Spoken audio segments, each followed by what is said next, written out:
भारतीय संशोधक कृती समिती 2022च्या वतीनं सरसकट फेलोशिप देण्यात येतील। नोंदणी दिनांकापासून 2022च्या विद्यार्थ्यांना अनुसूचित जातीच्या विद्यार्थ्यांना फेलोशिप देण्यात येईल। या मागणीसाठी गेल्या 43 दिवसापासून आझाद मैदान मुंबई येथे अनुसूचित जाती संशोधक विद्यार्थी अस्तित्व व भारतीच्या 2022च्या विद्यार्थ्यांना सरसकट फेलोशिप देण्याच्या मागणीसाठी आंदोलन करण्यात येत आहे व आजचा 43 दिवस आहे। सांगायचं तात्पर्य एवढंच आहे की या महाराष्ट्रामध्ये एका बाजूला आपले महाराष्ट्राचे सन्माननीय मुख्यमंत्री साहेब असतील, ते विशिष्ट समाजाला न्याय देण्यासाठी अधिवेशन भरवले जाते महाराष्ट्रामध्ये, पण गेल्या 2 वर्षापासून भारतीय विद्यार्थी फेलोशिप पासून वंचित आहेत। त्या विद्यार्थ्यांना न्याय देण्यासाठी या महाराष्ट्रामध्ये कसल्याही प्रकारची संवेदना आपल्या मुख्यमंत्री साहेब जे सामाजिक न्याय विभागाचे मंत्रिपद स्वतःकडे ठेवून न्याय न घेता अन्यायकारक भूमिका घेण्याच्या माध्यमातून दिसून येत आहे।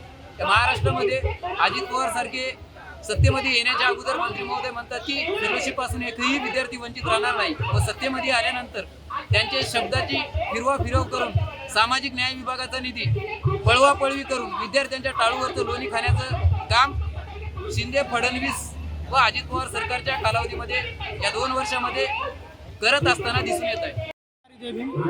पुरोगामी महाराष्ट्रातल्या या तमाम विद्यार्थी संघटना पक्ष यांना आव्हान आहे की गेल्या 43 दिवसापासून आझाद मैदानावरती doctor Babasaheb Ambedkar national research फेलोशिपसाठी जे 2022चे विद्यार्थी बसलेले आहेत, येत्या काळामध्ये येत्या 4 दिवसात जर या विद्यार्थ्यांचा मागण्याचा निकाली लावला नाही तर महाराष्ट्रातल्या 31 जिल्हे, 351 ग्रामपंचायती आणि हजारो खेड्यामध्ये आझाद समाज पार्टी व भीम आर्मी यांच्या वतीनं प्रत्येक ठिकाणी आंदोलन करण्यात येईल आणि त्यासोबतच या महाराष्ट्राच्या विधानभवनापासून ते आमदारांच्या घरांपर्यंत आणि त्यांच्या दारापर्यंत आमचे कार्यकर्ते त्या ठिकाणी मोठ्या प्रमाणात आंदोलन करतील। हे आमचं या सरकारला तीव्र शब्दामध्ये असं आव्हान आहे आणि येत्या काळात जर आपण यांच्या मागण्या मान्य नाही केला तर रस्त्यावर तुम्हाला जिथं दिसू तिथं फरफटत नेऊन मारण्याची ताकद आम्ही ठेवतो।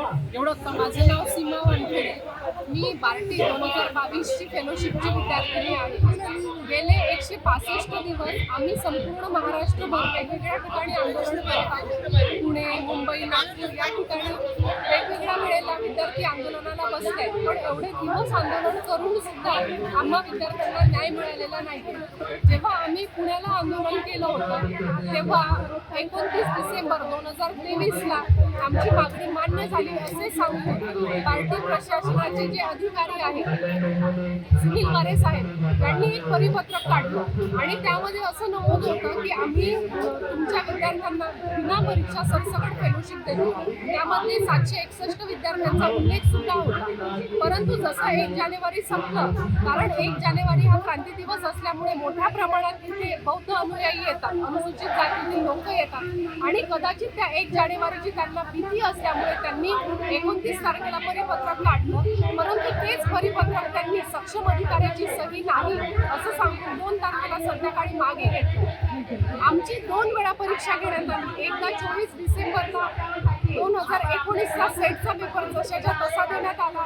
त्यानंतर विद्यार्थ्यांनी परीक्षेवर बहिष्कार टाकून सुद्धा बळजबरी बार्टीच्या 2022च्या विद्यार्थ्यांना सारथी आणि महाज्योतीचे जे 2023चे विद्यार्थी आहेत त्यांच्यासोबत 10 जानेवारी 2024ला परीक्षा देण्यास भाग पाडलं, परंतु शासनाचा नाकर्तेपणा की त्यांनी परीक्षा फेल केली आणि सी आणि डी हे पेपर सील नसल्यामुळे विद्यार्थ्यांनी त्याही परीक्षेवर बहिष्कार टाकला। आमची प्रमुख मागणी अशी आहे की आमचे जे 2022चे विद्यार्थी आहेत 761 त्या सर्व पात्र विद्यार्थ्यांना शासनाने सरसकट लवकरात लवकर फेलोशिप द्यावी आणि ती फेलोशिप डेट ऑफ रजिस्ट्रेशन पासून देण्यात यावी।